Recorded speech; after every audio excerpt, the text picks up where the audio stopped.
ಇಂದಿನ ಕಾಲದಲ್ಲಿ ಎಲ್ಲವೂ ಬೇಗ ಬೇಕು, ಯಶಸ್ಸು ಕೂಡ. ಆದ್ರೆ ಯಾವುದು ಒಂದು ರಾತ್ರಿಯಲ್ಲಿ ಆಗಲ್ಲ. ಸಹನೆ ಅಂದ್ರೆ ಕಾಯುವುದು ಅಲ್ಲ, ನಂಬಿಕೆಯಿಂದ ಮುಂದುವರಿಯುವುದು. ಬೀಜ ನೆಟ್ಟ ತಕ್ಷಣ ಹಣ್ಣು ಕೇಳೋದಿಲ್ಲ. ಮೊದಲು ಬೇರು ಬಲವಾಗಬೇಕು. ಸಹನೆ ಇಲ್ಲದಿದ್ದರೆ ನಾವು ಮಧ್ಯದಲ್ಲಿ ಬಿಟ್ಟು ಬಿಡುತ್ತೇವೆ.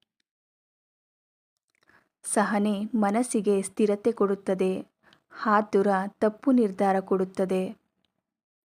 ನಿನ್ನ ಸಮಯ ಬರ್ತಿದೆ, ಆದ್ರೆ ನೀನು ನಿಲ್ಲಬಾರದು.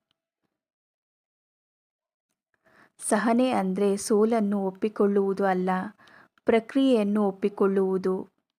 ಯಶಸ್ಸು ತಡವಾದರೂ ಬರುವುದಂತೂ ಖಚಿತ. ನೀನು ನಿಲ್ಲದೆ ಇದ್ದರೆ ಸಹನೆ ನಿನ್ನ ಪಾತ್ರವನ್ನು ಮಜಬೂತು ಮಾಡುತ್ತದೆ.